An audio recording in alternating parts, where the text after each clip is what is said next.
তোর যেহেতু খামার বিষয়ে ধারণা নাই, তুই সর্বপ্রথম ছোট করে দে, তারপর আস্তে আস্তে বড় করিস। তুই অবশ্য ঠিকই বলছিস, তাহলে ওই সাইড থেকে খামারের কাজ শুরু করে দে। হ্যাঁ, তুই ওই সাইড থেকে শুরু করে দে। বাবা আমার কিছু টাকা লাগতো। টাকা দিয়ে কি করবেন?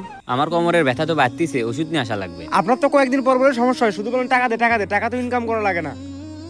যান বাড়ির ভিতরে যান, কয়েকদিন পর পর শুধু টাকা চাই। তুই কাকার সাথে এরকম ব্যবহার করলি কেন? আরে পাগল বলিস না, কয়েকদিন পর পর শুধু টাকা চাই। কাকা কি তোর কাছ থেকে পিকনিক করার জন্য টাকা চায় নাকি? পিকনিক করার জন্য কেন টাকা চাবে? কাকা অসুস্থ দেখেই তো তোর কাছ থেকে ওষুধ কেনার টাকা চাইছে। আজকে অবহেলা করছিস না, যেদিন থাকবে না সেদিন বুঝতে পারবি। সিয়ামাই দেখলি নিজের বাবার সাথে কিরকম ব্যবহার করলো। বাবার জায়গা জমি ভোগ করতেছে, আবার ওষুধ কেনার টাকা দেয় না। সামনে সোমবারে স্কুলে অভিভাবক সমাবেশ, ভাবতেছি কাকে নিয়ে যাব। কেন, তোর বাবাকে না হয় তোর মাকে নিয়ে যাবি? আমি কি পাগল যে স্কুলে বাবা মাকে নিয়ে যাব? 7টা সাবজেক্টে ফেল। আচ্ছা, তুই কেমনে পড়াশোনা করিস? 7টা সাবজেক্টে ফেল করিস? পড়া মাথায় ঢোকে না। পড়া মাথায় কেমনে ঢুকবে? সারাদিন তো শুধু ফ্রি ফায়ারই খেলিস। তোর বাবা মা কত কষ্ট করে পড়াশোনা করায়, একটু ভালো করে পড়াশোনা করিস। তাই রে, আমার জন্য তারা অনেক কষ্ট করে, ভালো করে পড়াশোনা করা লাগবে।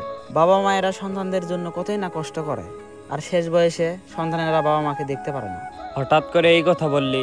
বাইজিৎ খামার দিবে, খামার সম্পর্কে ওর বাড়ির সামনে আলোচনা করতেছি। হঠাৎ ওর আব্বা এসে বলতিছে, বাবা আমার কিছু টাকা লাগবে। বাইজিৎ ওর আব্বার সাথে যে ব্যবহারটা করলো, আমি তো দেখে অবাক। বাবা মার যখন বয়স হয়ে যায়, সন্তানেরা কেমন জানি ব্যবহার করে।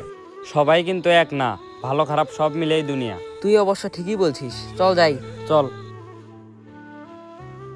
কাকা কই গেছিলেন? এই তো বাবা, ফার্মেসিতে গেছিলাম ওষুধ নিতে। কাকা পরে কি বাইজিৎ ওষুধ কেনার টাকা দিয়েছিল? না বাবা, দেয়নি। তাহলে ওষুধ কেমনে নিয়ে আসলেন? বাকি নিয়ে আসলাম।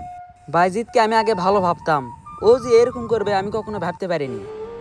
কাকা এইসব ওষুধ দিয়ে তো আপনার হবে না, ভালো ডাক্তার দেখান। ভালো ডাক্তার দেখাতে তো অনেক টাকা লাগবে, এত টাকা আমি কই পাবো? সেটাই তো, আপনার ছেলে তো এত টাকা দিবে না। কাকা বাইজিৎ কি আগেও কি এরকম ছিল?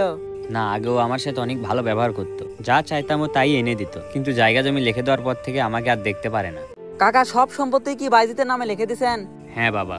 কাকা এটা কিন্তু আপনি ভুল করছেন, আপনার ভবিষ্যতের জন্য নিজের নামেও কিছু জায়গা থাকা উচিত ছিল। এখন সব জায়গায় জমি লিখে দিয়েছেন, আপনাকে অবহেলা করতেছে। আচ্ছা কাকা থাকেন। কাকা ভালো আছেন? হ্যাঁ বাবা ভালো আছি, তুমি ভালো আছো? আলহামদুলিল্লাহ ভালো আছি। আপনার ধান দেখলাম ভালো হয়েছে। হ্যাঁ বাবা, সবই আল্লাহর ইচ্ছা। কাকা কয় বিঘা জমিতে ধান লাগাইছেন? এই 3 বিঘার মতো। কাকা একটা কথা বলি, আপনার সন্তানদেরকে কি জায়গা জমি লিখে দিয়েছেন? না বাবা, তুমি হঠাৎ এরকম কথা বলতেছো। না কাকা, এমনি জিজ্ঞাসা করলাম। না না, তুমি এমনি বলনি, এর মধ্যে কোনো একটা কারণ আছে। করিম কাকাকে তো আপনি চিনেন? হ্যাঁ। করিম কাকার সাথে তার ছেলে আগে অনেক ভালো ব্যবহার করতো, কিন্তু জমি লিখে দেওয়ার পর থেকে আর ভালো ব্যবহার করে না। ঔষধ খাওয়ারও টাকা দেয় না। আমাদের সামনে করিম কাকা তার ছেলেকে বলতেছে, বাবা আমি অসুস্থ, কিছু টাকা লাগবে। করিম কাকার ছেলে বলতেছে, টাকা চাইলে পাওয়া যায়, ইনকাম তো করা লাগে না। ঔষধ খাওয়ার পর